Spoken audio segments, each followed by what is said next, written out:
अस्सलाम वालेकुम वरहमतुल्लाहि वबरकातुहू। Second year chemistry chapter number 2 chemistry of outer transition elements D block elements. Last class में ये चैप्टर शुरू हुआ था, स्टार्ट हुआ था। इसमें हम जो है जनरल कैरेक्टरिस्टिक्स तक पहुँचे थे, उसकी 3 हो गई थी कैरेक्टरिस्टिक्स। अब इसके आगे की कैरेक्टरिस्टिक्स हैं, लेक्चर 2 है। शुरू करते हैं बिस्मिल्लाहिर्रहमानिर्रहीम।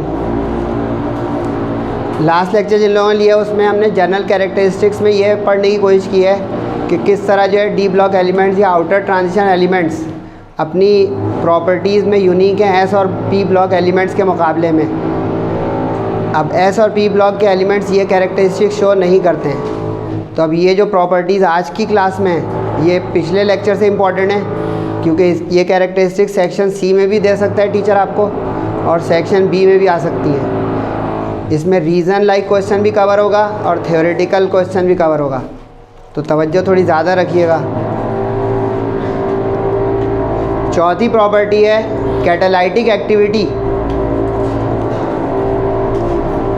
साइंस के स्टूडेंट बचपन से ही जानते हैं 8-9 क्लास से कि कैटलिस्ट होते हैं कुछ ऐसे सब्सटेंसेस जो किसी रिएक्शन को फास्टर या स्लोअर एक्सेलरेट या रिटार्ड करते हैं, यानी या तो तेज़ कर देते हैं या स्लो डाउन कर देते हैं। उन सब्सटेंसेस को कैटलिस्ट कहा जाता है। अक्सर हमने देखा होगा इक्वेशंस के दौरान, रिएक्शंस के दौरान, कि जो कैटलिस्ट हैं वो ट्रांजिशन मेटल्स या उसके कंपाउंड्स होते हैं, अमूमन एरो पे लिखे हुए होते हैं। अब ये क्यों है और कैसे हैं इसकी ये थोड़ी तफसील है। अच्छा, ये 2 in 1 टॉपिक चलेंगे सारे, रीज़न की रीज़न, डायरेक्ट क्वेश्चन का डायरेक्ट क्वेश्चन, तो डुअल अंदाज में लीजिएगा lecture. Most of the transition elements and their compounds commonly serve as catalyst, के ज़्यादातर ट्रांजिशन एलिमेंट्स और उनके कंपाउंड्स कैटलिस्ट के तौर पे इस्तेमाल होते हैं। अब ऐसा क्यों होता है, ये सेंटर होगा तो आपको जवाब मिल जाएगा एक ही दफ़ा में। ये इस तरह से कैटलिस्ट बन जाते हैं या कैटलिस्ट के तौर पे बिहेव करते हैं या अपना हिस्सा डालते हैं। 2 वजूहात हैं। नंबर 1 तो ये होता है कि ये जिस माहौल में आते हैं, यानी जिस रिएक्शन के वेसल में, कंटेनर में आते हैं, वहाँ वो एक्टिवेशन एनर्जी को जो है वो लोअर डाउन करते हैं। अब आपको थोड़ा सा जो है रेफरेंस देना पड़ेगा फर्स्ट ईयर केमिस्ट्री के चैप्टर नंबर 9 का, केमिकल काइनेटिक्स, फैक्टर्स अफेक्टिंग या factors influencing rate of chemical reaction. उसमें एक होता था कैटलिस्ट। अब कैटलिस्ट जो है वो ख़ुद पार्टिसिपेट नहीं करता रिएक्शन में, लेकिन उसकी मौजूदगी जो है वो रिएक्टेंट मॉलिक्यूल्स को कुछ डिस्टर्ब करती है अपने ओरिजिनल से। अब ओरिजिनल क्या? ओरिजिनल होती है मॉलिक्यूल्स की एक एनर्जी, उसको कहा जाता है काइनेटिक एनर्जी या इंटरनल एनर्जी। और एक एनर्जी होती है जो रिएक्शन के लिए चाहिए होती है, उसको कहते हैं थ्रेशोल्ड एनर्जी। अब इन दोनों के दरमियान अमूमन यूजुअली डिफरेंस होता है, यानी एक आसान सी गिनती में समझाऊं कि 5 एनर्जी है मॉलिक्यूल्स के पास और 10 चाहिए जिस पे रिएक्शन होगा। तो अब ये 5 का जो डेफिसिट है ये पूरा करना पड़ेगा, वरना रिएक्शन नहीं होगा, टकराते तो रहेंगे, इफ़ेक्टिव कोलिजन्स नहीं होंगे। Ineffective collisions do not lead to conversion of reactant to product, only effective collision lead to product. अब ये जो डेफिसिट है इसको कवर करने के लिए एक्टिवेशन एनर्जी एक आती है, एक्सटर्नल एड या एक्सटर्नल एनर्जी। अब ये जो ट्रांजिशन मेटल और ट्रांजिशन मेटल कंपाउंड्स हैं, इनके आने से ये पहली चीज़ प्रोवाइड हो जाती है कि उनके आने से उन मॉलिक्यूल्स की एक्टिवेशन एनर्जी लोअर हो जाती है। और एक्टिवेशन एनर्जी का रिएक्शन रेट से ताल्लुक़ इन्वर्स है कि जिसकी एक्टिवेशन एनर्जी कम होगी, जिस रिएक्टेंट की या जिन रिएक्टेंट सब्सटेंसेस की, उनका रेट ऑफ रिएक्शन हाई हो जाएगा, यानी वो तेज़ हो जाएंगे, एक्सेलरेट हो जाएंगे, और वो कैटलिस्ट कहलाते हैं, प्रोमोटर या एक्सेलरेटर। ये तो पहला हो गया। और दूसरा ये है वजह कि कैटलिस्ट के तौर पे क्यों इस्तेमाल होते हैं, इनके पास डी ऑर्बिटल है वैकेंट। अब ये जो डी ऑर्बिटल वैकेंट होते हैं, ये अगर कमज़ोर डी ऑर्बिटल हैं तो अपने इलेक्ट्रॉन दे देंगे उस जगह पे जहाँ पे जो है रिएक्शन हो रहा है, या ताकतवर हैं तो उस जगह से एक ले लेंगे।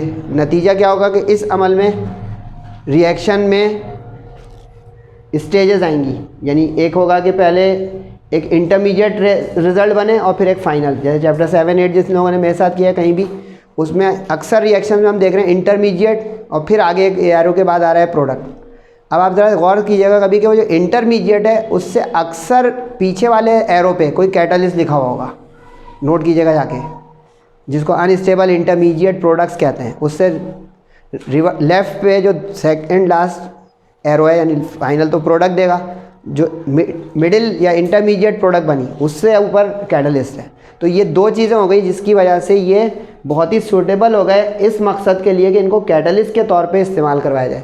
वर्डिंग पढ़ लें या लिख चुके हैं या तस्वीर ले चुके हैं आपके ऊपर, लेकिन मैं पढ़ दूं कि पहला तो इनका कैटलिस्ट के तौर पे इस्तेमाल होने की वजह किस तरह होती है कि providing low energy of activation, यानी देखा एनर्जी ऑफ एक्टिवेशन को लोअर डाउन कर दिया, एंड सुटेबल सरफेस एरिया। अच्छा, ये भी एक काम करते हैं लेकिन वो उस तरह का इतना प्रोमिनेंट काम नहीं है, क्योंकि सरफेस एरिया को भी ये इन्हांस कर देते हैं, यानी जब वहाँ पे उस मकाम पे आते हैं तो ज़्यादा एरिया प्रोवाइड हो जाता है रिएक्टेंट मॉलिक्यूल्स को कोलिजन के लिए। तो ये दो साइमल्टेनियस काम है। नतीजा, जो मुख्तलिफ लाइटर गैसेस या लाइटर एलिमेंट्स हैं वो रिएक्शन पे आमादे हो जाते हैं। एक तो ये हो गया। दूसरे नंबर पे कि या तो वो इलेक्ट्रॉन को विड्रॉ करते हैं या लैंड करते हैं, लैंड का मतलब देंगे, गिव करेंगे उन रिएजेंट्स को जो रिएक्शन में हैं, और वजह उसकी बनेगी ऑक्सीडेशन स्टेट का वेरिएबल होना। लास्ट लेक्चर में हुआ था कि most of the transition elements show variable oxidation state in their compounds. किसी की +5 है, +6 है, +2 है, +4 है, देखिए वो लेक्चर। नतीजा वो इंटरमीडिएट्स बनाएंगे जो फाइनली प्रोडक्ट दे देंगे। एग्जाम्पल से कुछ आपको और क्लियर हो जाएगा कि हमने वाकई ये चीज़ें देखी हैं। निकल, अगर आपको ईथीन और इथाइन के रिएक्शन याद आ जाएं, हाइड्रोजनेशन के, जो एडिशन ऑफ हाइड्रोजन थी, तो उसमें एरो पे निकल लिखा होगा, या प्लेटिनम या पैलेडियम, तीनों ही ट्रांजिशन है। निकल सबसे ज़्यादा कॉमनली यूज है, तो यहाँ पे निकल दिखा रहे हैं, नज़र आ रहे हैं। या एक हो गया, लेकिन निकल उसी जो हमने लास्ट लेक्चर में 10 एलिमेंट्स की सीरीज़ लिखी थी, फर्स्ट सीरीज़, उसमें ये निकल होगा। आयरन, कोबाल्ट, निकल, कोबाल्ट के पड़ोस में होगा, कॉपर से पहले होगा, देखिएगा। वेनेडियम पेंटाऑक्साइड, चैप्टर नंबर 1 गुजरा था हमारा, उसमें सल्फ्यूरिक एसिड की मैन्युफैक्चर मैंने तफसील से कराई थी, वो लेक्चर भी है। वेनेडियम पेंटाऑक्साइड, जहाँ पे कॉन्टैक्ट आवर आता है, कॉन्टैक्ट प्रोसेस का ऑक्सीडेशन स्टेज आती है, वहाँ पे ये ज़रूरी है, वेनेडियम पेंटाऑक्साइड। अब जाके देखिएगा वेनेडियम, लास्ट लेक्चर में टाइटेनियम के बाद वेनेडियम है, यानी तीसरा एलिमेंट है उस स्कैंडियम की तरफ से, यानी फर्स्ट ट्रांजिशन है। अब ये इसका कंपाउंड है। अब ये सवाल का जवाब मिल रहा है कि transition elements and there compound, या तो अकेले फ्री स्टेट में ट्रांजिशन मेटल खुद भी कैटलिस्ट बन सकता है, नहीं तो उसके कंपाउंड्स। अब देखिए V2O5 तो एक कंपाउंड है ना वेनेडियम का, यानी फ्री स्टेट में वेनेडियम इस्तेमाल नहीं हुआ। उसके बाद आयरन या मोलिब्डेनम दोनों चल रहा है, किताबों में मैंने आयरन लिखा है। अगर आपको याद हो अमोनिया की मैन्युफैक्चर, फर्स्ट ईयर ली शैटलियर्स प्रिंसिपल, तो उसमें जो एप्लीकेशन ऑफ ली शैटलियर थी उसमें हमने अमोनिया बाय हैबर प्रोसेस के बनाने में आयरन या फाइनली डिवाइडेड आयरन या इस तरह का कोई मोलिब्डेनम लिखा होगा। अब ये 3 एग्जाम्पल सफिशिएंट है इस बात को जस्टिफाई करने के लिए कि कैटलिस्ट के तौर पे बहुत अच्छा इस्तेमाल का काम कर सकते हैं ट्रांजिशन एलिमेंट्स अलोन या उनके कंपाउंड्स। अगली प्रॉपर्टीज़ थोड़ी हार्ड से हार्डर होती जाएंगी, तो तवज्जो रखिएगा। हार्डर का मतलब मुश्किल भी होंगी, लेंथी भी उनकी डिस्क्रिप्शन होगी। अब ये प्रॉपर्टी थोड़ा टाइम लेगी। मैग्नेटिक बिहेवियर,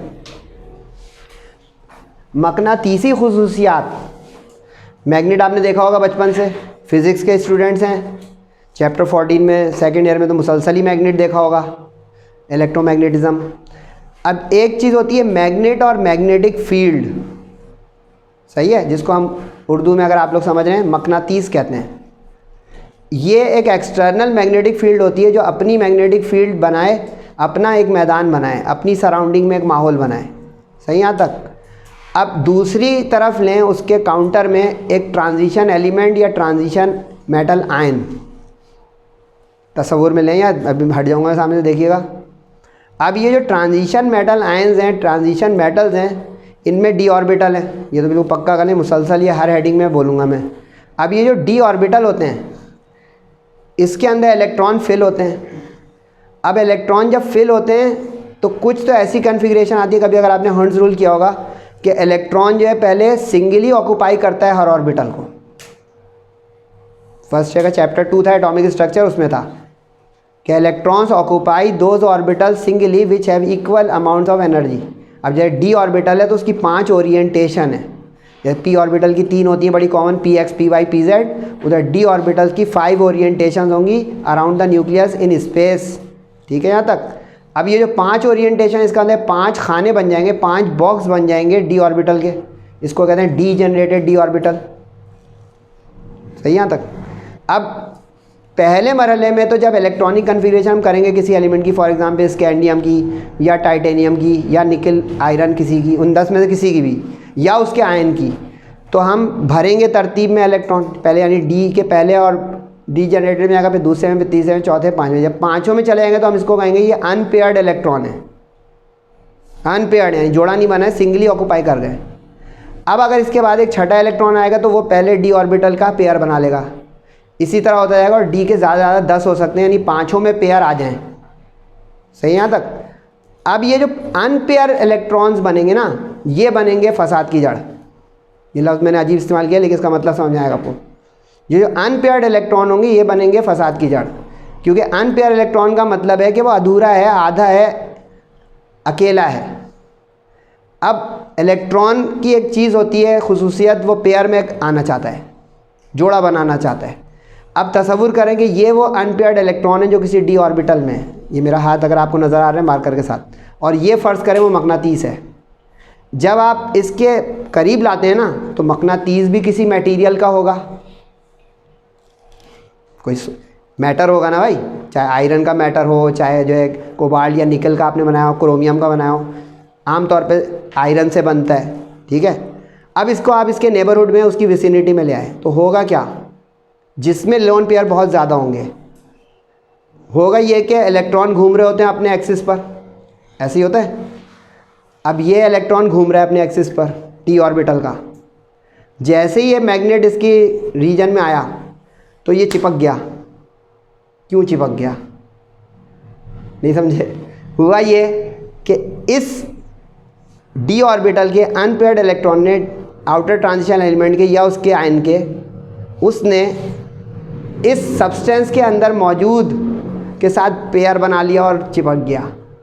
यानी इसको यूँ समझे कि ये मैग्नेटिक कपल बन गया, मैग्नेटिक मोमेंट बन गया कि ये चल रहा है, ये इसको कहते हैं मैग्नेटिक मोमेंट या मैग्नेटिक कपल का बन जाना। यानी अब वहाँ पे magnetic lines of force space से या एयर से नहीं गुजरेंगी, उस सब्सटेंस में से गुजर जाएंगी और उसको अट्रैक्ट करके अपने साथ टच करवा के चिपका लेंगी। लेकिन जिसमें अब अनपेयर्ड इलेक्ट्रॉन नहीं होंगे वो नॉन मैग्नेटिक बन जाएगा। जिसके पास जितने ज़्यादा लोन पेयर होंगे, यानी कि अनपेयर्ड, लोन पेयर गलत लफ्ज़ आ गया, अनपेयर जो होंगे वो उतनी ज़्यादा स्ट्रॉन्ग मैग्नेटिज्म लेंगे। अब ये दो चीज़ें होती है, एक होता है डायमैग्नेटिज्म और एक होता है पैरामैग्नेटिज्म। पैरामैग्नेटिज्म ये है कि जिसमें अट्रैक्शन आए, मैग्नेटिक फील्ड में अट्रैक्ट हो। डायमैग्नेटिज्म ये है कि ना अट्रैक्ट हो। अब जैसे आप, मैं हटूंगा देखेंगे आप कि जिंक अट्रैक्ट नहीं करेगा, यानी जिंक के टुकड़े को अगर आप मकनातीस से 5 मिनट तक भी पकड़े रहें, जैसे ही हटाएंगे वो गिर जाएगा, चिपका ही नहीं। इसी के बरक्स आयरन को लाएंगे बहुत मजबूती से चिपक जाएगा, आजमाइएगा। कोबाल्ट को लाएंगे बहुत तेज़ी से चिपक जाएगा। कुछ होंगे लगेगा हल्का हल्का चिपक रहे हैं, गिर रहे हैं। अब ये सारा कहानी है उस अनपेयर्ड इलेक्ट्रॉन की। अब ये जो पैरामैग्नेटिज्म है ये ट्रांजिशन मेटल की जो है बिहेवियर है। डायमैग्नेटिज्म जिंक का होगा या ऐसे आयंस का होगा जिनकी डी कन्फिग्रेशन कंप्लीट हो जाएगी, यानी D10 हो जाएगा। D10 हो जाएगा तो कोई लोन पेयर, कोई भी अनपेयर रहेगा ही नहीं। जब कोई भी अनपेयर रहेगा ही नहीं तो मकनातीस लाग ला देने, वो कहेगा तो हम अपने घर में ही खुश हैं भाई, हमारा जोड़ा बना है, तुम कौन हो। अगर ये समझ में आ गई बात तो अब देखते हैं कि क्या वाक़या है भाई। थोड़ा सा सेंटर कर दें, उधर से राइट पे जा रहा है।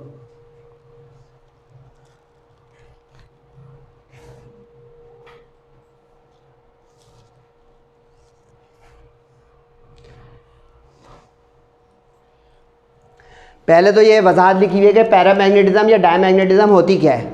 The substances that are attracted by the applied magnetic field, applied magnetic field भाई जो मैग्नेट है या मैग्नेटिक पोल्स हैं, called paramagnetic substances and the behaviour is called paramagnetism. यानी जो बिहेवियर बर्ताव होगा वो पैरामैग्नेटिक बिहेवियर होगा, और ये जो हुआ फिनोमिना ये पैरामैग्नेटिज्म है। जबकि इसी के बरक्स जो रिपेल कर रहा हूँ यानी अट्रैक्शन ना दे रहा हूँ उस माहौल में, वो हो जाएंगे डायमैग्नेटिक सब्सटेंसेज लाइक जिंक, और वो बिहेवियर बन जाएगा डायामैग्नेटिज्म। अब इसको आगे लाए तो आपको ये पूरा मंजरनामा नज़र आएगा इलेक्ट्रॉन्स के साथ। पहले ये दिखाएं, इससे जो है इंग्लिश आसान हो जाएगी। इन सारी कन्फिग्रेशन पे गौर करें जो मैंने आप लिए की है। वेनेडियम 23, अच्छा ये ख्याल रखिएगा कि आपको इलेक्ट्रॉन्स की काउंटिंग आनी चाहिए। अगर आपको याद हो 4s यहाँ तक 20 इलेक्ट्रॉन कंप्लीट हो जाते हैं, सही है। यानी इसके पीछे सारा आर्गॉन वाली कन्फिग्रेशन है 18 वाली, ठीक है। यानी यहाँ पे 18 है तो अब यहाँ पे अगर खाली है तो इसका मतलब है ये 19, 20, 21 हो जाएगा एम्प्टी है।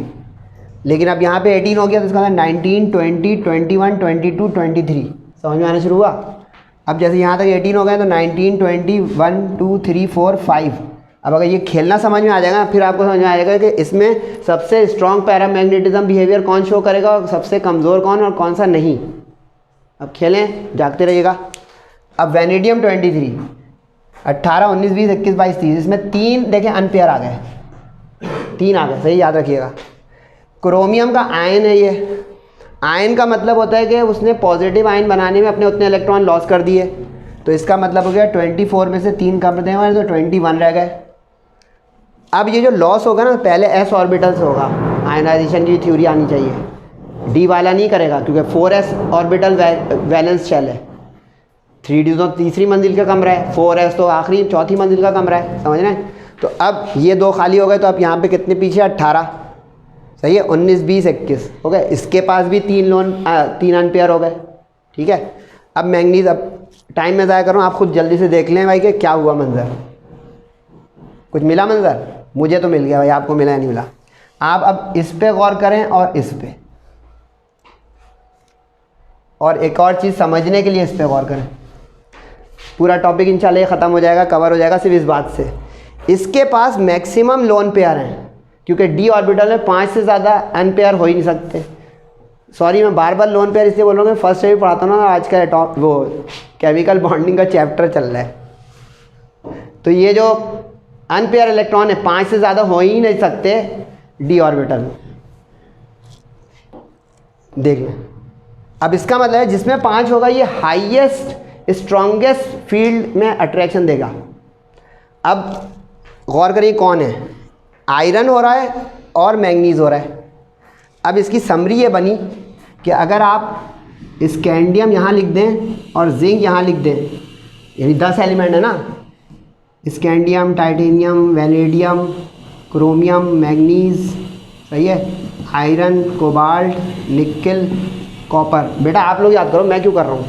1, 2, 3, 4, 5, 6, 7, 8, 9, 10 हो गए, सही है। अब जितना आप मिडिल की तरफ आएंगे ना पैरामैग्नेटिज्म स्ट्रांग होगी और किनारे की तरफ जाएंगे तो वीक होगी। समरी आपके लिए मैंने कर दी। यानी जितना आप उस सीरीज़ में मिडिल की तरफ आएंगे, यानी 10 के अंदरूनी एलिमेंट्स की तरफ आएंगे तो मैग्नेटिज्म आपको स्ट्रांग मिलेगी। रीज़न मेरे बोलने से नहीं, क्योंकि जब आप उस मिडिल एलिमेंट्स के यानी 5वें नंबर पे जो है या 6ठे नंबर पे जो है या 4थे नंबर पे जो है जो 7वें नंबर पे अंदर की तरफ आ गया ना, 8वां 9वां 10वां किनारे पे होगा या 9वां 10वां उधर से पहला दूसरा किनारे पे होगा। कोई समझ पा रहे हैं मेरी बात। यानी ये अगर मैंने सीरीज़ उस दिन यूँ बनाई थी तो स्कैंडियम बिल्कुल लेफ्ट पे वो पहला हो गया उसका, तो अंदरूनी हिस्से में तो नहीं गया, किनारे पे एक्सट्रीम पे कहलाएगा ना। जिंक किनारे पे हो गया 10वां, कॉपर उससे अंदर सेकंड लास्ट पे हो गया, उधर से जो है वो टाइटेनियम हो गया। तो इसका मतलब किनारे वाले जो इनकी मैग्नेटिज्म वीक होगी या इवन ना भी हो। अब देखें खुद ही नीचे, जिंक डायामैग्नेटिक है, जिंक डायामैग्नेटिक है, 30 है एटॉमिक नंबर। 18 हो चुके थे पीछे, याद है आर्गॉन का, 18 2 20, 20 + 10 is 30। No unpair, no magnetism.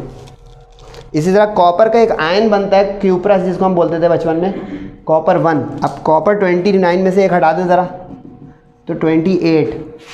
अब 28 कैसे हुआ, इसने अपना s इलेक्ट्रॉन खाली कर दिया, तो यहाँ तक 18 थे पीछे, 18 और 10 18 + 10 हो गए 28। इसका मतलब कॉपर का आयन भी जो है वो मैग्नेटिक प्रॉपर्टी नहीं शो करेगा। बॉटम लाइन क्या बनी, ट्रांजिशन मेटल या किसी ट्रांजिशन मेटल का आयन, इन दोनों में ये पैरामैग्नेटिज्म या डायमैग्नेटिज्म हो सकती है एज द केस में भी। लेकिन अगर आप अपनी अभी बुक खोलेंगे तो आप कहेंगे सर फालतू पढ़ा रहे हैं, क्योंकि आपकी बुक में आयन का जिक्र नहीं है, होना चाहिए। क्योंकि आप कहीं भी जाके सर्वे कर लें, सर्च कर लें, जहाँ भी पैरामैग्नेटिज्म बिहेवियर आएगा वहाँ पे transition metal along with their ions का जिक्र आएगा। बाकी आपकी मर्ज़ी, आप मेरे पर भरोसा करें ना। अब पीछे की वर्डिंग देख लें और रीज़न देख लें कि ये क्यों हुआ।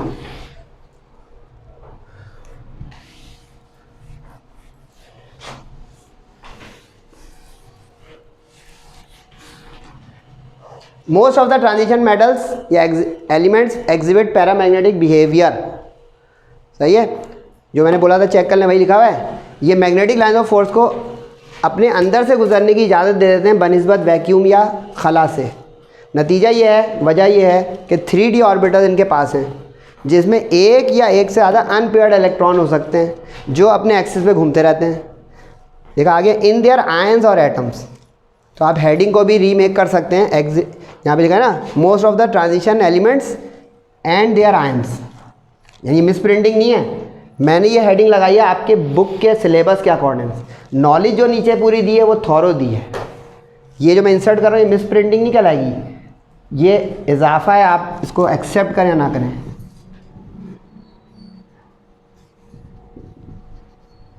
कि प्योर एटम्स या उनके कोई आयंस बना सकते हैं ये दोनों paramagnetic substance. This magnetic moment results in the interaction of ion और element with the external applied magnetic, यानी उस मैग्नेट या उस एक्सटर्नल मैग्नेटिक पोल से अपना असर दिखाएंगे और नतीजा क्या होगा कि वो अट्रैक्शन शो करेंगे और पैरामैग्नेटिक हो जाएंगे। पैरामैग्नेटिक। अब जो सारी कॉन्फ़िगरेशन थी उससे नीचे जिंक के बारे में या कुछ एक्सेप्शन लिखी होगी, वो भी देख लें। अच्छा, ये जो एक्सेप्शंस हैं ये आप MCQs के लिए फोकस करें पूरे के पूरे बुक के 13 चैप्टरों में। जहाँ पे टीचर आपको कोई बोले कि एक्सेप्शन या ख़ास उसके अंदर जो है बात, सही है, सही है। द पैरामैग्नेटिज्म इंक्रीजेस, ये तो मैं बता चुका हूँ जो एरो लगा के समझाया था, ठीक है। जिंक +2 कॉपर +1, मैंने जिंक +2 की उस बॉक्सेस में दिखाई नहीं, आप ट्राई करें, ठीक है। ये डायमैग्नेटिक हैं क्योंकि इनके पास अनपेयर इलेक्ट्रॉन नहीं हैं।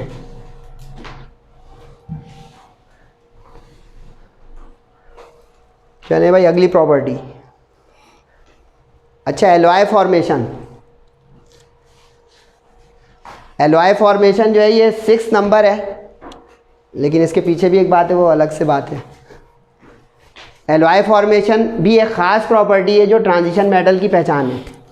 ये बहुत जल्दी हो जाएगा, ये छोटा सा जो है हेडिंग और इसकी वजाहत है।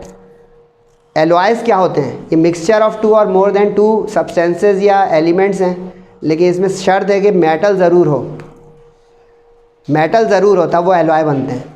तो अगर आप ज़िंदगी में मुख्तलिफ जो एलॉयज़ होते हैं जाके उसकी स्टडी करें या उनके जो है नाम पढ़ें, तो मैं 100% श्योर हूँ कि कोई भी ऐसा आपको एलॉय नहीं मिलेगा जिसमें ट्रांजिशन मेटल शामिल ना हो, यानी जिसके बनाने में। तो अब ये ट्रांजिशन मेटल में ये सलाहियत हो गई एलॉय फॉर्मेशन की, इसलिए यहाँ पे हम इसके जनरल प्रॉपर्टी या कैरेक्टरिस्टिक के तौर पे देखेंगे। Homogeneous mixture. होमोजीनियस का मतलब ये है कि जब उन 2 एलिमेंट्स को, जिसमें एक कम से कम ट्रांजिशन मेटल हो, एक से ज़्यादा भी ट्रांजिशन मेटल हो सकते हैं, उन सब के मिलाप से एक होमोजीनियस रिजल्ट आए, यानी ऐसा यकजान जो है सब्सटेंस बने जैसे कोई मिक्सचर होता है। इसलिए आप कभी भी एलॉय को केमिकल फार्मूला नहीं दे सकते, नेवर, जितने भी आप माहिर एक्सपर्ट PhD हो जाएं। यानी मैं कहूँ कि ब्रास का फार्मूला बताओ, अगर आपने बता दिया तो मैं कहूँगा क्या बता दिया। आप सिर्फ ये बता सकते हो कि ब्रास के अंदर कॉपर, जिंक और टिन है, आप सिर्फ इतना बता सकते हो। कोई कहते हैं ड्यूराल्यूमिन, आप उसमें सिर्फ ये बता सकते हो कि इसके अंदर जो है एल्युमिनियम के साथ जो है कोबाल्ट है, इसके आगे आप नहीं बता पाओगे। ये फार्मूला बता दूँ जैसे CO2 कार्बन डाइऑक्साइड के, वो नहीं बता पाएंगे हम। यकीन नहीं आया तो देख लीजिएगा। Transition elements are used in making alloys, और इनकी एलॉयज बनाने की वजह यह है कि ये तकरीबन करीब करीब के साइज़ के हैं। करीब करीब का मतलब है कि पहले ट्रांजिशन मेटल का जो एटॉमिक रेडियस या साइज़ होगा दूसरे का भी तकरीबन वही होगा। वजह क्या बनेगी, सबके अंदर वो D orbital D orbital D orbital का प्रोग्रेसिवली फिल होना, और प्रोग्रेसिवली जब एक एक करके भरता है ना तो अट्रैक्शन एकदम से मजबूत नहीं होती। तो यूँ समझाने के लिए आसानी से बताऊँ कि अगर ये 400 पिकोमीटर का एक ट्रांजिशन एलिमेंट है तो अगला 370 का होगा। तो अब 400 और 370 डॉलर रुपए नहीं बोल रहा हूँ, पिकोमीटर। तो कोई कहेगा बाल से भी थोड़ा सा फ़र्क है तो इसको इग्नोर कर दो कि दोनों एक ही जैसे साइज़ के हैं। पिकोमीटर में 10⁻⁻12 होता है। एटॉमिक साइज़ इनका तकरीबन एक जैसा है, इसलिए आसानी से मिक्स हो जाते हैं एक दूसरे में। क्योंकि मेटल को पिघलाएंगे और फिर मिलेगा ना, वो आमादा ही नहीं होगा मिलने के लिए। अगर एक भारी भरकन जो है एटम और मॉलिक्यूलों के साइज़ के साथ होगा और एक दुबला पतला कमज़ोर होगा, तो ये दोनों को एक साथ मिलाएं तो दोनों की हैसियत एक जैसी होगी तभी मिलेंगे वो।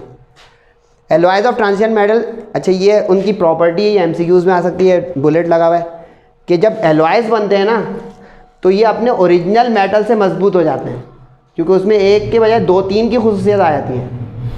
यानी मैं एक सिर्फ लोहा हूँ, मैं मजबूत नहीं हूँ, माने या ना माने, मैं स्टील बन गया, मैं मजबूत हो गया, मैं फौलाद बन गया। क्या पता चला, कुछ भी नहीं। स्टील इज़ एन एलॉय जिसमें आयरन है, क्रोमियम है, ये नॉलेजेस हैं। इसलिए तभी ज़िंदगी में आपने मुहावरे सुने हो कि फौलाद जैसे बन जाओ, फौजी सिपाहियों को बोला जाता है। कभी नहीं बोलेंगे लोहे जैसे बन जाओ, क्योंकि लोहा जो है कमज़ोर होता है। अंदर की बात बता रहा हूँ, भले आप बिल्डिंगें खड़ी करते हैं, स्टील में जो दम है वो लोहे में नहीं है। देखा, स्टील एलॉय बनकर अब आयरन की तो प्रॉपर्टी लाया ही लाया, कोबाल्ट और क्रोमियम की भी ले आया और जानदार हो गया। तो रिजिडिटी ज़्यादा देगा, स्ट्रेंथ ज़्यादा देगा, वेट में लाइट हो जाएगा। कि इसकी अपॉर्चुनिटी है, इसकी जो है ख़ास कि आप इससे ऐसी चीज़ें बनाएं जो उड़ती हैं। जैसे हवाई जहाज़ बनेगा एल्युमिनियम के एलॉय से। अब एल्युमिनियम तो ट्रांजिशन नहीं है, लेकिन उसके अंदर जो दूसरा एलिमेंट होगा वो ट्रांजिशन होगा, जो उसको लाइट वेट डेंसिटी में कम कर देगा। वरना हवाई जहाज़ को आपने लोहे से बना दिया, वो इंजन नीचे रह गया, वो बॉडी ऊपर चली गई। कहे वज़न जो है ज़्यादा हो गया ना, उठेगा कैसे, उठाएगा कौन उसको। आगे बढ़े भाई। अब इसके अंदर आपके सामने लिस्ट है। अच्छा, ये लिस्ट जो है इस टॉपिक के साथ आप नहीं लिखेंगे। अगर बोर्ड एग्ज़ाम के लिए कोई मेरे साथ पढ़ रहा है, अगर कोई सेकेंड ईयर का स्टूडेंट मेरे साथ है, तो ये बॉक्स आपको टॉपिक के क्वेश्चन में नहीं बनाना है। सवाल भी साथ साथ बता रहा हूँ। पीछे जो मैग्नेटिक बिहेवियर में जो इतनी सारी इलेक्ट्रॉनिक कन्फिग्रेशन थी, वो अंडरस्टैंडिंग के लिए उसमें आप 2 बना देंगे इम्तिहान में, या 1, 6-6, 8-8 नहीं। वर्डिंग सारी लिखनी है, जो इलस्ट्रेशंस आ रही हैं वो सवाल की रिक्वायरमेंट पर है। जैसे अभी ये या तो एमसीक्यूज़ या अलग सवाल। अलग सवाल क्या, name some alloys with their uses.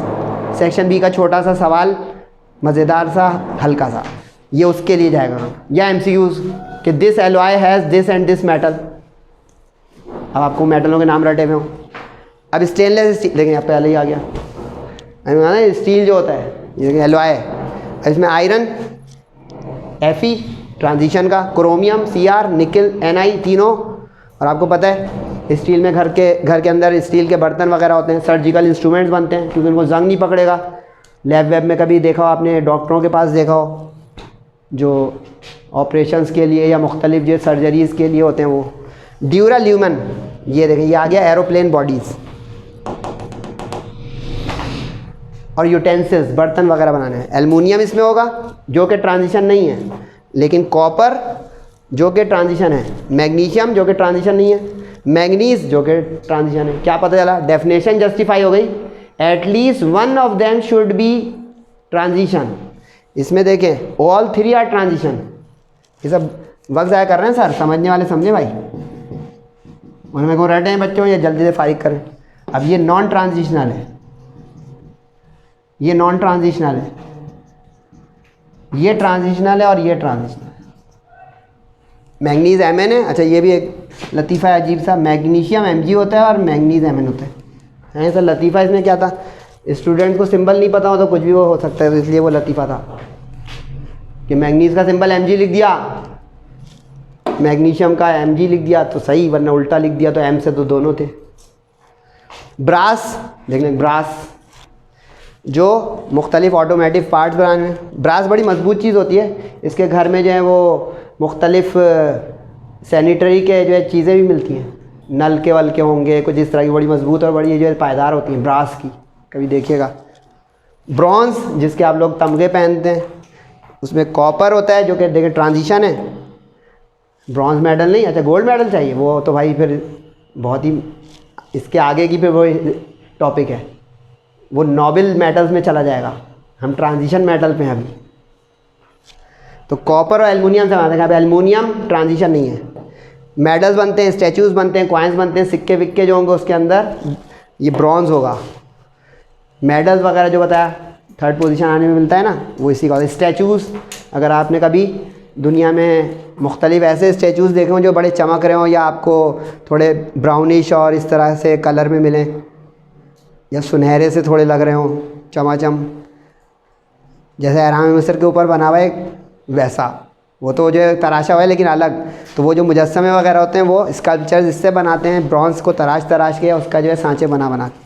तो ये मालूमात थी अच्छी, अगर चाहते थे तो आगे बढ़े भाई। यहाँ पे रुकना होगा।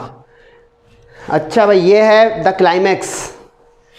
बेल्ट कस लें अपनी जो लोग जो है मेरे साथ हैं। क्लाइमैक्स इस सेंस में कि ये वो बिहेवियर और कैरेक्टरिस्टिक है ट्रांजिशन मेटल की जो बहुत ही यूनिक और बहुत ही जो है लेंदी है, समझाने में भी समझने में भी। देखिए मैग्नेटिक में भी थी डेप्थ, लेकिन लगेगा कि थोड़ा नॉर्मल सा है। इससे पीछे कैटलिस्ट गुजरा, क्या क्या गुजरा, एलॉय फॉर्मेशन, लास्ट लेक्चर में 3 हो गए थे आपको अगर याद हो। इलेक्ट्रॉनिक स्ट्रक्चर वाला हुआ था, दूसरे नंबर पे उसमें एक और हमने किया था, बल्कि 3 किए थे टोटल, प्रॉपर्टीज़ और कैरेक्टर में। अब ये जो है इसके बाद एक रह जाएगा, 8 हैं टोटल, सही है, ये 7th है। कलर फॉर्मेशन ये है कि अगर आप ये आपने देखा अपने लैब में, कॉलेज लैब्स में या स्कूल लैब्स में, तो जो कुछ कंपाउंड्स होते हैं उनमें कलर होता है। अमूमन जो है ये ट्रांजिशन मेटल के होते हैं। जैसे अगर आपने कॉपर का देखा हो, कॉपर सल्फेट सॉल्यूशन बनाया, ब्लू सा आ जाएगा। कभी आयरन का अगर आपने बनाया हो, अब देखना पड़ेगा कि फेरस है कि फेरिक है, तो उसमें ग्रीन कलर या दूसरा जो है कलर आ जाएगा। इसी तरह ये जो सारे हमारे 7 कलर्स हैं विजिबल रेंज के, जो 7 कलर्स हैं, VIBGYOR, violet, indigo, blue, green, yellow, orange, red, ये कलर आ जाते हैं आम तौर पे ट्रांजिशन मेटल के और ट्रांजिशन मेटल आयंस के। एस और पी ब्लॉक ये प्रॉपर्टी कभी नहीं शो करेंगे। इसी तरह मैग्नेटिक प्रॉपर्टी एस और पी कभी शो नहीं करेंगे, ये स्पेशल इसकी है। अब ये होता क्यों है, इसके लिए पहले आपको जो है ऑर्बिटल्स का कॉन्सेप्ट आना चाहिए। आपको पता है कि डी ऑर्बिटल कौन है? पक्का, ये सिर्फ नाम का नहीं पता है? वेरी गुड, हो गया। आगे ये कैसा ऑर्बिटल है पता है? डी जनरेटेड है। तो इसके अंदर कितने डी जनरेटेड ऑर्बिटल्स हैं पता है? 5 यानी 5 ओरिएंटेशंस। उन 5 डी जनरेटेड ऑर्बिटल्स यानी ओरिएंटेशंस की आपको सिंबॉलिक प्रेजेंटेशन आती है? फंस गया ना, नहीं आती है, मुझे बताना पड़ेगा, क्योंकि पी की p x p y p z होती है, p x p y p z, याद आया? डी की होती है d x y, d y z, d z x, d x square y square, d z square, d x y, d y z, d z x, d x square y square और d z square. 5 हो गई।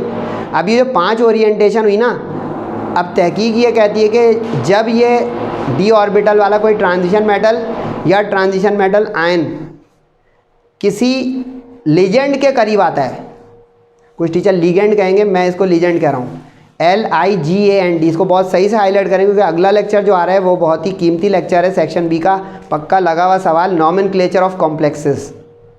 Next lecture जो आ रहा है इंशाल्लाह 3rd lecture, उसमें nomenclature of complexes होगा, उसी पे हम पहुँचेंगे इस कलर से।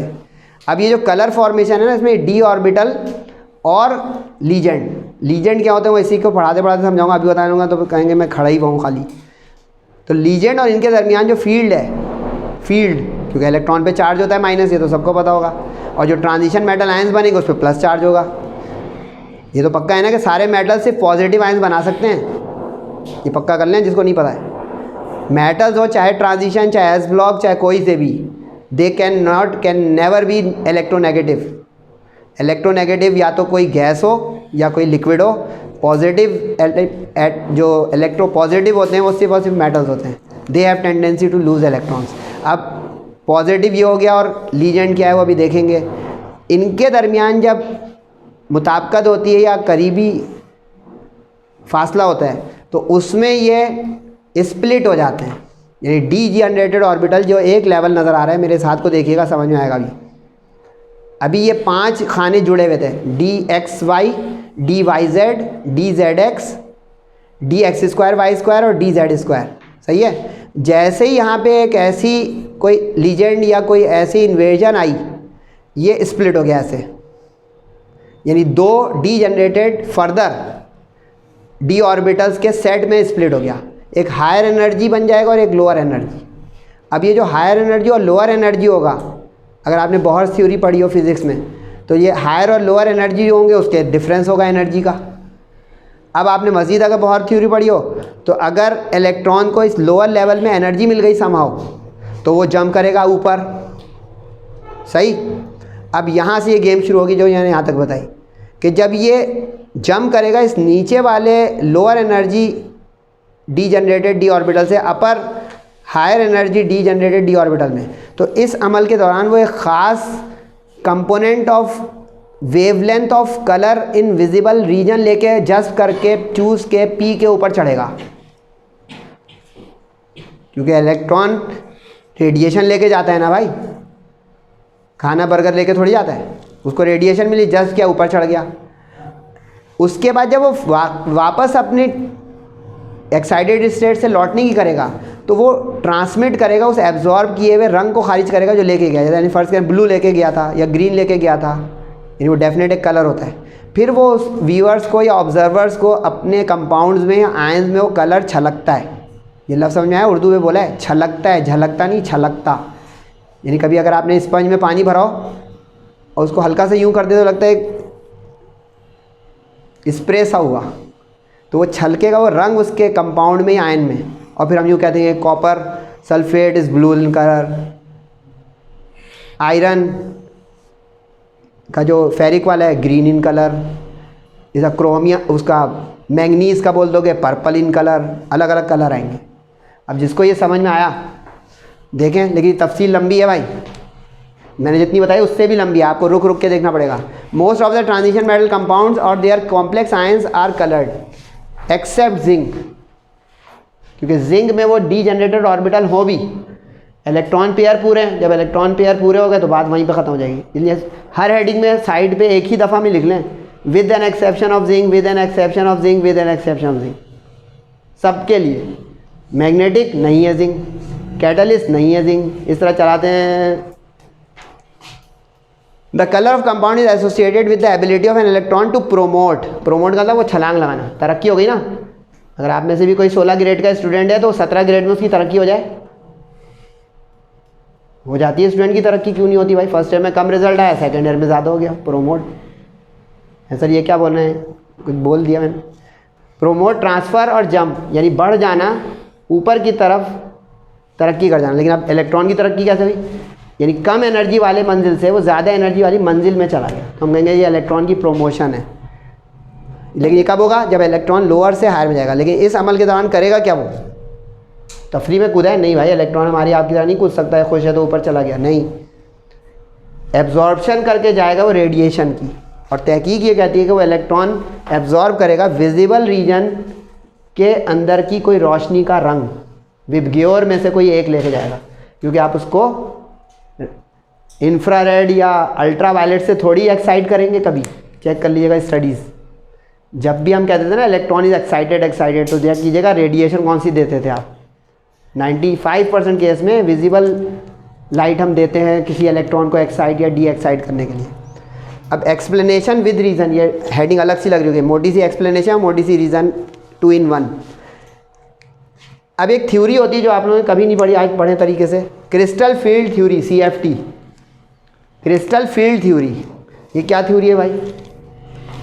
ये थ्योरी क्या कहती है कि जो ट्रांजिशन मेटल आयन बनता है, यानी ये बन गया ट्रांजिशन मेटल आयन, फ़र्ज़ करें आयरन का है, फ़र्ज़ करें क्रोमियम का है, फ़र्ज़ करें कोबाल्ट का है, फ़र्ज़ करें निकल का है, एंड लीजेंड्स, और लीजेंड्स के दरमियान, अभी मुख्तसर बता रहा हूँ, नेक्स्ट लेक्चर में ये पूरी तफसील है जब नॉमेनक्लेचर, उसी के साथ लीजेंड। लीजेंड्स जो है ना, ये लुईस बेसेस हैं, इनके पास लोन पेयर ऑफ इलेक्ट्रॉन होता है।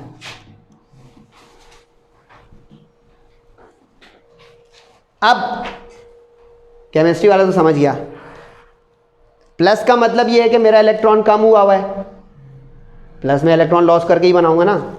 तो ये लीजेंड जो है ना, फॉरन इंटरैक्ट करने की कोशिश करेगा उस सेंट्रल ट्रांजिशन मेटल आयन के साथ, यानी अपने इलेक्ट्रॉन पेयर को उसको डोनेट करने की करेगा, यानी ये इसको डोनेट करने की करेगा। नतीजा ये होगा कि ये अजीब से कॉम्प्लेक्सेस बनाने शुरू कर देंगे, वो तो अगली हेडिंग है, लेकिन समझा रहा हूँ कि होगा क्या। अब ये जब हुआ ना तो एक फील्ड बन गई, क्योंकि फील्ड बनती है प्लस माइनस के बीच, ये प्लस है ये माइनस है। इसे कुछ और फीलिंग ना आ रही हो आप लोगों को, तो कोई एक मिटाना पड़ेगा कि कोई अफसरदा बच्चा है, नहीं भाई, ये माइनस है, ठीक है, ये माइनस है, वो दो नुक्ते मिलकर माइनस बनेगा, दोनों लगा दिया तो कुछ मायने बनने लगे थे कुछ और। तो अब ये प्लस माइनस जो है इनके दरमियान फील्ड बन जाएगी, चैप्टर 12 कूलम लॉ। अब ये फील्ड जो है ना, ये स्प्लिट करवा देगी अपने धक्कम पेल में, खींचतान में, डी को 5 से 3-2 में, 3-2 में ये टूट के अलग होकर 2 लेवल बन जाएंगे।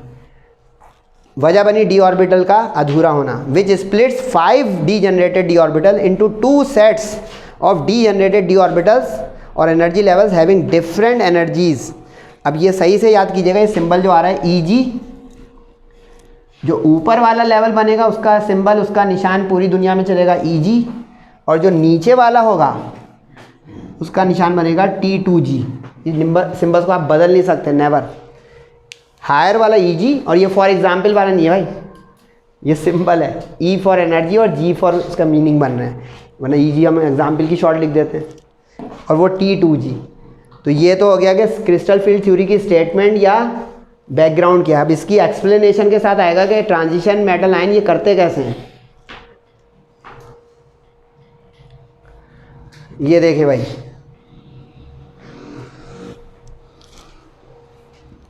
तवज्जो चाहिए जनाब, ट्रांजिशन मेटल ये करते कैसे हैं। ये वो 5 डब्बे आ गए, सही है भाई, 1 डब्बा, 2 डब्बा, 3 डब्बा, 4 डब्बा, 5, DXY DYZ, अगर नज़र आ रहा है ये XY है, YZ है, ये ZX है, ये X स्क्वायर Y स्क्वायर मिला के भी लिखते हैं, कभी डैश भी लिख देते हैं, और Z स्क्वायर, ये 5 हैं। ये 5 डी जनरेटेड डी ऑर्बिटल्स हो गए।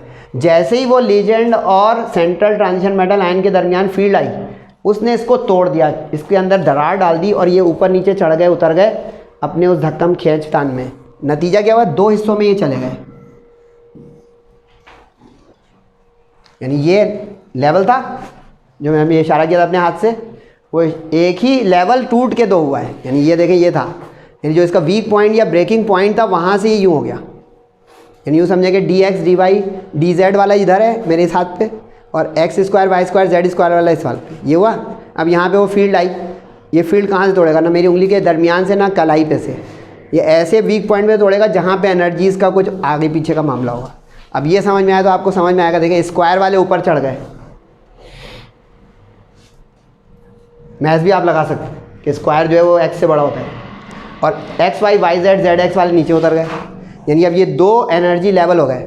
अब Eg जो है वो पेयर है, यानी 5 के बन गए 2, यानी मानो 3 2, ये 2 हो गए, और ये 1 2 3 हो गए, यानी वही 5 स्प्लिट हो गए 2 + 3, 2 डिफरेंट एनर्जी लेवल्स पेयर और ट्रायो में, ट्रायो का मतलब 3, ट्रायो जो है 3 वाला 3, इसमें तकसीम हो गए।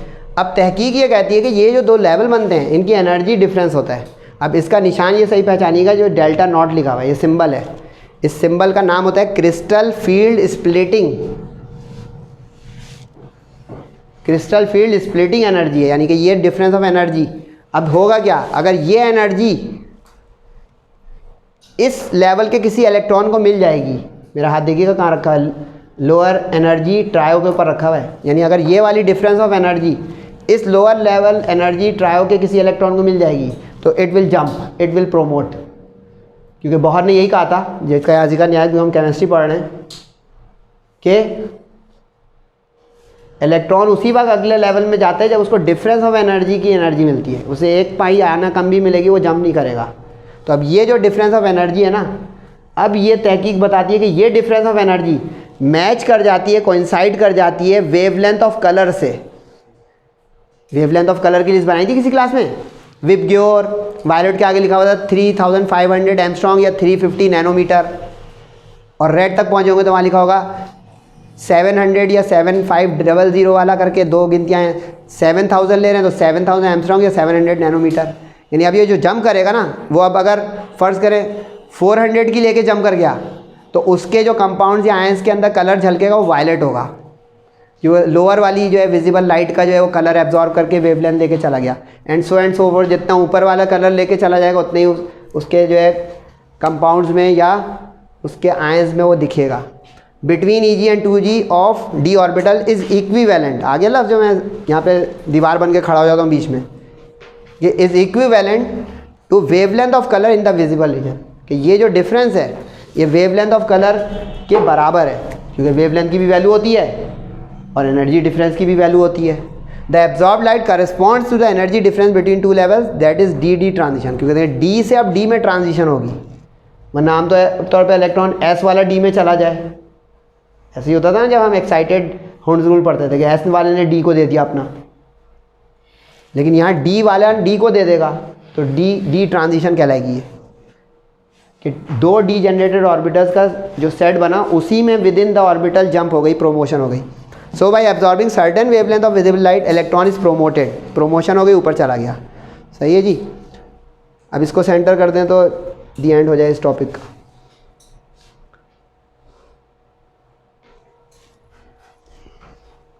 अब ये एक इलस्ट्रेशन है, इसके साथ मैं आपको बुक की भी एक दिखाऊंगा, लेकिन इसके बाद ये एक इलस्ट्रेशन, इसके बाद बुक की है, फिर ये टॉपिक पूरा दी एंड हो जाएगा। लेकिन इसके बाद एक हेडिंग बाकी है, आखिरी हेडिंग 9वीं है, ये 8 चल रही है। Thus the remaining component wavelength of light transmitted और reflected shows the colour in the ions to the observer. यानी अब मैं ऑब्जर्वर हूँ, अब अंदर का मंजर मुझे नहीं पता था, लेकिन मुझे उस कंपाउंड या आयन में रंग दिख रहा है, तो अंदर ये जो है जम्प्स और ये एब्जॉर्प्शन और ये सारी एक्साइटेशन और ये सारा जो एनर्जी डिफरेंस का मामला खेल चल रहा है। देखने वाले को ऐसा लग रहा है कि यार इसमें कलर है, जबकि जिंक के कंपाउंड देख रहा हूँ तो उसमें कोई कलर नहीं है, सफ़ेदी है और रंग है। मैंगनीज़ के कंपाउंड उसका अलग रंग निकल रहा है, तो क्रोमियम का अलग रंग निकल रहा है, आयरन का अलग निकल रहा है, चेक कीजिएगा। कॉपर के में अलग होगा, सब में अलग अलग रंग आएगा। अब मैंने कॉपर की एक एग्जांपल देके समझाने की कोशिश की है कि कॉपर आयन जो है वो +2, अगर नज़र आ रहा हो +2। अब +2 का मतलब क्या है कि 29 के 2 माइनस होकर और हो गए 27। ठीक है जनाब। अब याद है ना पीछे वाला जो टॉपिक पढ़ा था, इसमें 18 यहाँ तक हो चुके थे, तो 18 में 9 जमा करें हो गए 27। ये जो एक अनपेयर आया ना, इसकी वजह से ये कलर वलर होगा। यानी इसमें भी बुनियादी वजह वही बनेगी कि जहाँ पे एक अनपेयर होगा, वो अनपेयर जो है वो अपना काम दिखाएगा कलर में, पेयर वाला जो है वो कभी टूट के नहीं जंप करेगा। जिसमें अनपेयर इलेक्ट्रॉन होगा वो जंप करेगा और फिर वो इतनी एब्जॉर्ब करके अपना कलर वेवलेंथ ले जाएगा और फिर छलकाएगा, ट्रांसमिट करेगा वही वाला अपने कंपाउंड्स में। यानी देखा हुआ क्या, यहाँ से ये टूट गया, ये 2 2 4 2 6 वाला नीचे आ गए और ये ऊपर चला गया। जो ये ऊपर गया ना ये वाला, इसी ने वो ब्लू कलर का अपना जो है शेडो मारा जब हमने कॉपर 2 के कंपाउंड बनाए। इसलिए आपने देखा होगा कॉपर सल्फेट ब्लू होता है, क्योंकि कॉपर सल्फेट जो है उसमें कॉपर 2 है। किसी को भी समझ नहीं आया? वरना क्यूप्रस वाला कभी कलर नहीं देगा, क्यूप्रस वाला नहीं देगा, क्यूप्रस के सारे पेयर बन गए देख लें। यानी ये वाली लाइन दिखाने का मकसद है कि इसमें कलर नहीं आया, ये ऊपर वाले की डायग्राम है, दोनों की दोनों पूरी आती, इसमें वो स्प्लिट दोनों लेवल दिखाए जा रहे हैं राइट में। आप लोग सोचें नीचे वाला ये किस काम का है, दिखाने का। जाके चेक कर लीजिएगा अपने कॉलेज लैब में, कॉपर के आपने कंपाउंड्स क्यूप्रिक वाले देखे होंगे ज़्यादातर जो कलर होंगे।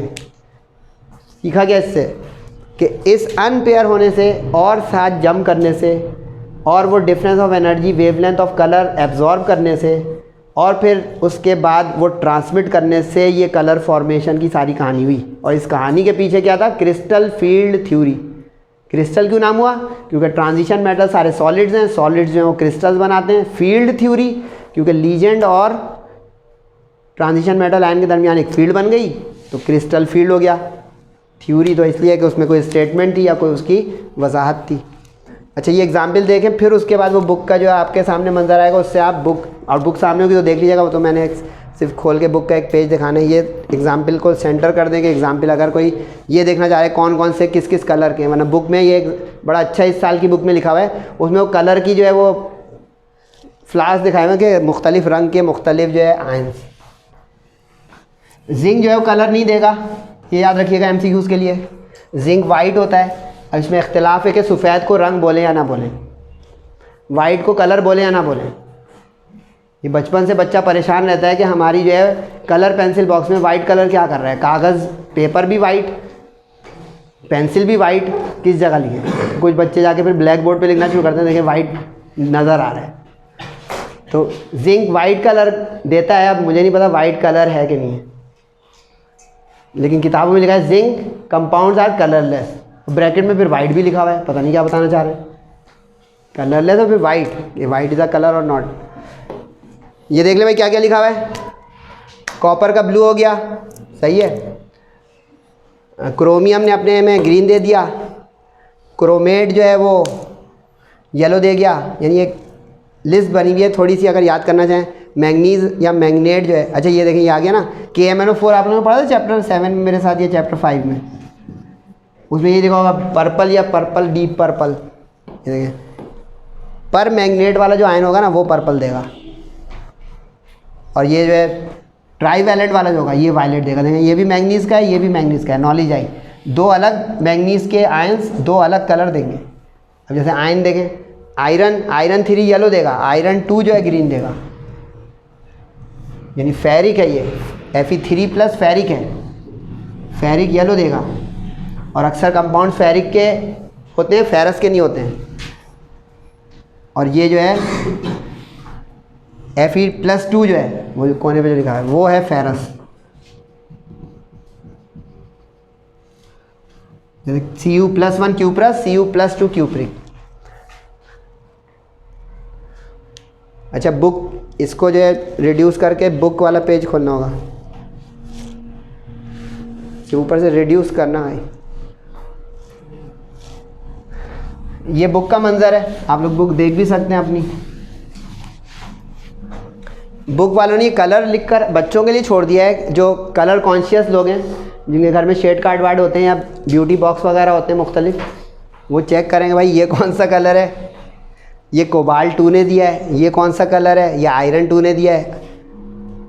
अच्छा, ये तो पीछे छाप देते हैं, आयरन 2 मेरी एग्जाम्पल में भी था। ये वेनेडियम 5+, ये तो बहुत ही पता चल रहा होगा कौन सा कलर है, पीला कलर है। क्रोमियम 3, कॉपर 2, ये कॉपर 2 ये भी पीछे एग्जाम्पल में था। टाइटेनियम 3 ये डीप पर्पल कहलाएगा, डार्क पर्पल। और ये कौन सा कलर होता है भाई?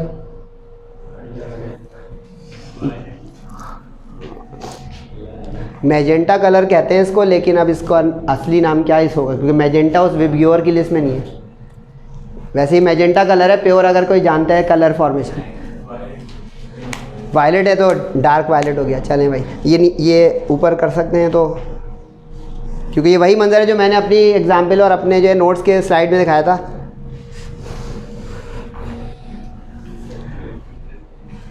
नहीं चले, इसको रिड्यूस कर दें, कोई नो इशू, इसको रिड्यूस कर दें और वो वाला पेज वापस लें, सही है। अच्छा, कोई परेशान ना हो कि सर जो है करवा नहीं पा रहे हैं, ये वाली जो मैंने एग्जाम्पल कराई ना, इसी की एग्जाम्पल 2 है वो बुक में, उसमें भी इसी तरह लहर बन रही होगी। वो लहर इस चीज़ की है, ज़बानी बता रहा हूँ कि एनर्जी फोटोन की और वो रिलीज़ हो रही है, सिर्फ ये, सही है। रिलैक्स होकर काम करें तब सही होगा। कॉम्प्लेक्स फॉर्मेशन आखिरी आ गया। अच्छा, यहाँ से अगली क्लास का लेक्चर लिंक होगा, तो ज़रा ये लेक्चर एंड करके लिखिएगा आखिर में टू बी कंटिन्यूड, क्योंकि उसके अंदर जाएगा हमारा नॉमेनक्लेचर का टॉपिक। कॉम्प्लेक्सेस क्या हैं? कॉम्प्लेक्सेस कभी ज़िंदगी में लफ्ज़ तो सुना होगा, लेकिन what is the meaning of complexes in chemistry, higher level chemistry? Complexes, complexes जो होते हैं ना, ये ट्रांजिशन मेटल आयंस के लीजेंड्स के साथ कंपाउंड्स होते हैं कॉम्प्लेक्सेस। वजह इसकी ये होती है कि इसको आप ना आयनिक कंपाउंड बोल सकते हो, ना कोवेलेंट कंपाउंड बोल सकते हो, ना कोऑर्डिनेट कोवेलेंट कंपाउंड बोल सकते हो। ये एक अलग ही केस और अलग ही क्लास और अलग ही जो है टॉपिक है कॉम्प्लेक्सेस। इसके दो नाम चलते हैं दुनिया में, एक कॉम्प्लेक्सेस कहलाता है और एक कोऑर्डिनेशन कंपाउंड कहलाता है। कॉम्प्लेक्सेस या कोऑर्डिनेशन कंपाउंड। अभी जो मैंने एक डायग्राम आपके सामने बनाई थी जिसमें एल लिख दिया था और वो प्लस माइनस लिखा था, वो कॉम्प्लेक्स है। एक रेफरेंस देता हूँ, अगर आप लोग मेरे साथ पहुँच जाए तो बहुत अच्छा होगा। हमने जब chapter number 8 carbonyl compounds part 1 पढ़ा था, तो उसमें distinguishing between aldehyde and ketone में एक टॉलेंस टेस्ट आया था, टॉलेंस रिएजेंट। उस टॉलेंस रिएजेंट में जाके देखिएगा, उसमें भी कॉम्प्लेक्स था। कॉम्प्लेक्स की पहचान ये होती है कि एक स्क्वायर ब्रैकेट आता है और वो स्क्वायर ब्रैकेट के साथ उसके नाम वाम लिखे जाते हैं। अब यहाँ पे वही सारा काम हमें अगली क्लास में करना होगा कि हम नाम देंगे बाकायदा। जैसे लिखा हो कभी टेट्रा हाइड्रोक्सोजिंकेट, लेकिन अब पता ही नहीं चल रहा है क्या चीज़ है।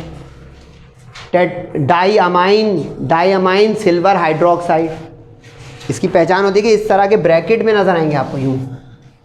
जैसे मिसाल के तौर पे FeCN6। अब ये जो है ये एक कॉम्प्लेक्स है जिसमें एक ट्रांजिशन मेटल नज़र आ रहा होगा और एक लीजेंड नज़र आ रहा होगा। अब लीजेंड की पूरी लिस्ट है वो अगली क्लास में बनेगी, लेकिन ये बनने का जो अमल हुआ, ये कंपाउंड फॉर्मेशन जो हुई between the transition metal ion called the central transition metal ion या central metal ion and the ligand, this is called complex. अब ये क्यों बनाते हैं, क्यों सलाहियत है डी ब्लॉक वालों में जो कि एस और पी में नहीं है? क्योंकि इनके पास जो डी ऑर्बिटल है उनमें वैकेंसीज़ हैं, उन वैकेंसीज़ में लीजेंड अपने इलेक्ट्रॉन डाल देते हैं। क्योंकि अभी थोड़ी देर पहले बताया था, अगर याद रह गया हो, कि ligands are the Lewis bases having lone pair of electrons to be donated to the central transition metal ion. ये ट्रांजिशन मेटल आयन में खलाएँ हैं, वैकेंसीज़ हैं, डी ऑर्बिटल के अंदर इंटरस्टिसेस हैं, उन इंटरस्टिसेस में वैकेंट होल्स में वो लीजेंड अपने लोन पेयर इलेक्ट्रॉन डोनेट कर देते हैं, दे देते हैं। नतीजे के तौर पे एक अजीब से बंधन वाला बॉन्ड बनता है जिसको कॉम्प्लेक्सेस या कोऑर्डिनेशन कंपाउंड कहते हैं। कोऑर्डिनेशन इसलिए कि ये लीजेंड की कोऑर्डिनेशन से बना, अगर ये ना होता तो ये कभी ना बना पाते ट्रांजिशन मेटल वाले। और कोऑर्डिनेशन का लफ्ज़ तो इंग्लिश में आम है, कोऑर्डिनेशन जिसमें कोई बाहिमी रजामंदी या ताल्लुक हो। A compound in which central metal cation, cation इसलिए कि हमेशा पॉजिटिव बनाएगा, कैटाइन इज पॉजिटिव, पॉजिटिव होता है cation, is surrounded by a number of legends. अच्छा, मुख्तसर ये थ्योरी आज लें वरना अगला लेक्चर और लंबा हो जाएगा। लीजेंड्स एटम्स हो सकते हैं, आयंस हो सकते हैं, मॉलिक्यूल्स हो सकते हैं। अब जैसे यहाँ CN दिखाया तो ये पूरे पूरे मॉलिक्यूल हैं, वरना लीजेंड आयन भी बन सकते हैं, एटम भी हो सकते हैं, तीनों स्टेट में मौजूद हैं। कॉमन बात क्या होगी, चाहे एटम हो, चाहे आयन, चाहे molecule, loan pair of electron इनके पास ज़रूर होना चाहिए। यानी ये अब जितने लोन पेयर ऑफ इलेक्ट्रॉन होंगे उतने ज़्यादा लीजेंड सराउंड कर लेंगे उस ट्रांजिशन मेटल आयन को। अब ये जो होता है ना, ये 6 जो लिखा हुआ है, ये होता है कोऑर्डिनेशन नंबर। यानी साइनाइड ने 6 इलेक्ट्रॉन पेयर अपने आयरन के जो है डी ऑर्बिटल में डाल दिए। ये 6 जो है कोऑर्डिनेशन नंबर है। कहीं पे 4 का भी लिखा हुआ मिलेगा अगले लेक्चर में, तो उसका 4 लोन पेयर थे, 2 मिल जाए तो 2 लोन पेयर थे, एक अकेला लिखा है तो 1 लोन पेयर था। 6 लोन पेयर तक मैक्सिमम जा सकते हैं, इससे ज़्यादा नहीं जाएंगे, ना 7 ना 8। तो ये बनेगा नतीजा कॉम्प्लेक्स और कोऑर्डिनेशन कंपाउंड का। अब ये बनने की रीज़न, अगर रीज़न इम्तिहान में आ जाए तो ये देख लें और आज की क्लास में छुट्टी हो जाएगी। इसको ऊपर सेंटर कर देंगे, इसी में एक एग्जाम्पल भी आ जाएगी। ये देखें भाई, एग्जाम्पल भी आ गई। ये एग्जाम्पल ज़्यादा अच्छा समझाएगी कि क्या हुआ। ये देखिए, ये आयरन का ट्रांजिशन मेटल आयन है, इसको सेंट्रल मेटल आयन कहेंगे। सेंट्रल इसलिए कि ये फसाद का मरकज़ है, क्योंकि ना ट्रांजिशन मेटल आयन हो तो 100 लीजेंड भी हों, वो कोऑर्डिनेट किससे करेंगे। तो अब ये ट्रांजिशन मेटल का जो सेंटर आयन है, इसमें अब ये cyano cyano cyano cyano group के 1 2 3 4 5 6 इन 6 ने अपने लोन पेयर इलेक्ट्रॉन दिए, नतीजा क्या हुआ, हेक्सासायनो, ये पावर भी नहीं है, हेक्सासायनो फेरेट आयन, लेकिन ऊपर आयन आ गया। अब ये जो मैंने नाम बोला है ना, ये मैंने टू बी कंटिन्यूड के लिए एक चीज़ बोली है कि ये नाम दिया कैसे, ये उसूल से होगा। जैसे अगर आपने मेरे साथ या कहीं IUPAC सिस्टम पढ़ा था, एल्डिहाइड का, कीटोन का, अल्कोहल का, फिनॉल का, ईथर्स का, अल्केन अल्कीन अल्काइन का, अल्काइल हैलाइड्स का, तो बेटा इस केमिस्ट्री में कदम कदम पे मसले हैं। अब इनऑर्गेनिक में भी देखें, इसका by the IUPAC system nomenclature होगा कॉम्प्लेक्सेस का। कॉम्प्लेक्सेस बनते क्यों है भाई, पहली वजह तो ये होती है कि इनके साइज़ छोटे होते हैं। जब साइज़ छोटे होते हैं, अब ये तो पता है ना साइज़ क्यों छोटे होते हैं, क्योंकि ये S ब्लॉक के राइट पर है, तो along the period atomic size reduces. Last lecture देखिएगा, उसमें पहला जो है बिहेवियर ही था ट्रांजिशन मेटल्स का, एटॉमिक साइज, बल्कि याद आ गया ना मुझे, पहला था इलेक्ट्रॉनिक स्ट्रक्चर, दूसरा था एटॉमिक साइज या एटॉमिक रेडियाई, और तीसरा भी याद आ गया, तीसरा था बाइंडिंग एनर्जी, तीसरा था बाइंडिंग एनर्जी, याद आ गया। उसके आगे आज 4 से लिंक कर लें, 3 वहाँ हो गए, 4 5 6 7 8 9 यहाँ हो गए। तो छोटा साइज़ और इनकी चार्ज डेंसिटी, क्योंकि जितना जो है साइज़ छोटा होगा चार्ज डेंसिटी ज़्यादा होगी। चार्ज डेंसिटी की डेफिनेशन क्या थी, charge density is charge per unit size, कि जितना साइज़ छोटा होगा एटम का या आयन का और उस पर ज़्यादा चार्ज डिसाइड कर रहे होंगे, तो हम कहेंगे इसकी चार्ज डेंसिटी ज़्यादा है। तो ये वजह बन गई एक। दूसरी वजह बनी कि इनके डी ऑर्बिटल वैकेंट हैं या खाली हैं या पार्शियली फिल्ड हैं, जिसमें वो लीजेंड्स आके पनाह ले लेते हैं या अपने इलेक्ट्रॉन्स दे देते हैं। और ये जो मंजर बनाया स्क्वायर ब्रैकेट के साथ, इसी तरह ये स्क्वायर ब्रैकेट के साथ अब स्ट्रक्चर्स के नॉमेनक्लेचर होगा इंशाल्लाह नेक्स्ट क्लास में, जो कि एडवांस में बता रहा हूँ, भले आप लेक्चर लेना लें, कि वो सेक्शन बी का लगा हुआ सवाल है, क्योंकि पुरानी बुक में भी था और बिला तात्तुल हर साल आता था बाकायदगी से, और 4 मार्क्स का लगा हुआ सवाल। तो जो मेरे इख्तियार में वहाँ तक मैं आसानी कर सकता हूँ कि क्या क्या चीज़ इंपॉर्टेंट है। जैसे सल्फ्यूरिक एसिड अगर आपने मेरे साथ किया चैप्टर 1 का, घोल के पी लें, most important topic for section C. और इस चैप्टर का जो लास्ट लेक्चर होगा इंशाल्लाह 5वां की उम्मीद है कि 5वां लास्ट होगा, उसमें कॉपर की मेटलर्जी या एक्सट्रैक्शन आ रही है, जो कि सेक्शन सी का लगा हुआ सवाल है। तो जो लोग कहते हैं सर पढ़ाए जा रहे हैं, मुश्किल बनाए जा रहे हैं केमिस्ट्री और बता नहीं रहे हैं, आज मैंने इनऑर्गेनिक के दोनों इंपॉर्टेंट बता दिया। अब आप पर है कि आप प्रैक्टिस करें या ना करें। एक जो फ्यूचर में इंशाल्लाह आ रहे हैं 2 लेक्चर के बाद, और एक हो चुका सल्फ्यूरिक एसिड सेक्शन सी का मोस्ट इंपॉर्टेंट दोनों टॉपिक। तो उम्मीद है आप लोग मेरे लेक्चर को समझ रहे होंगे। सेहत और ज़िंदगी के साथ अगला लेक्चर है। अपना और सबका बहुत ख्याल रखिएगा। अस्सलामु अलैकुम वरहमतुल्लाहि वबरकातुहू।